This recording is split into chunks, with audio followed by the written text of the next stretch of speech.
So what is the circle of fifths? The circle of fifths is kind of like a cycle of fifths, and it's arranged in a circle, and it's a progression of notes, and the title circle of fifths is a little bit of a misnomer because it's actually fourths and fifths. So let me explain. So, the circle of fifths is a really good rule of thumb for musicians to follow when playing or writing music. It's used for chord progressions, figuring out keys, and also the number of sharps and flats in a given key.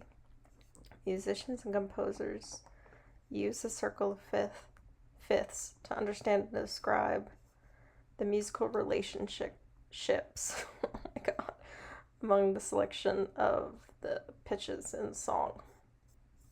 So, clockwise, the circle is the circle of fifths going in fifths, but counterclockwise or down the circle is actually fourths. So, for example, when we go from C to F, we go in an interval spanning four notes, which are C, D, E, and F. And then clockwise, it's a fifth, so it would be C to G rather than F. So let's look at the key of C, which is the key of the circle of fifths, which has no sharps or flats. Okay, let's do the fifths first. So starting with C, we go five notes, C, D, E, F to get G, and then G, E, F, G, A, D to get D, and then continuing that cycle, we get A, E, and B. So the cycle of fifths is C, G, D, A, E, B, and then F, and then it would circle back around to C. Now on the fourth side, which moves counterclockwise, go C, F, B flat, E flat, A flat, D flat, G flat, and then B, which is the end of the fifth side of the circle. So when you finish going around the circle, you end up with all 12 keys arranged in this circle.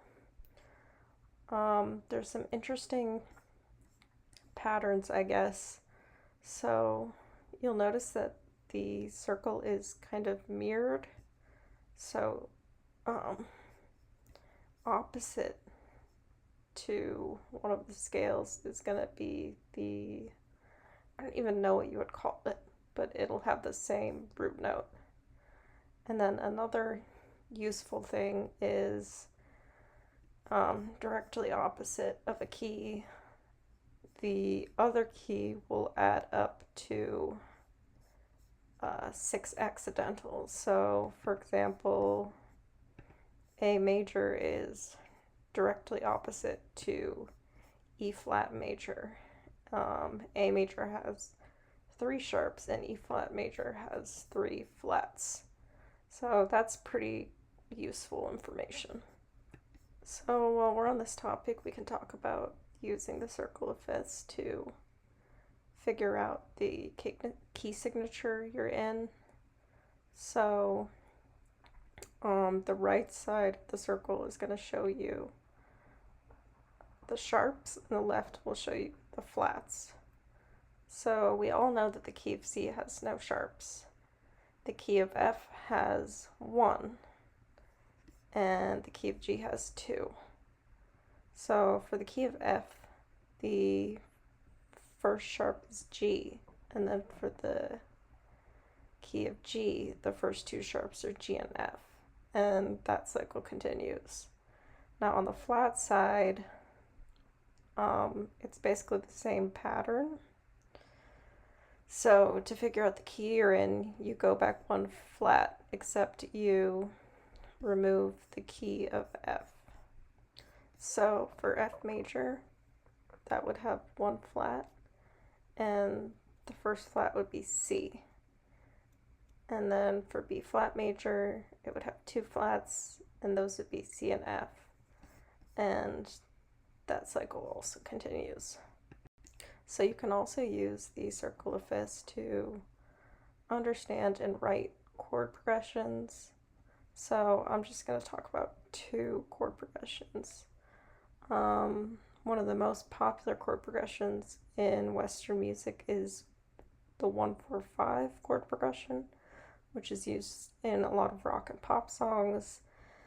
And then the 2-5-1 chord progression, which is used in a lot of jazz songs. And that's a circle of fifths. Thanks for allowing me to attempt to decipher it for you, and I hope this was helpful. Okay, bye.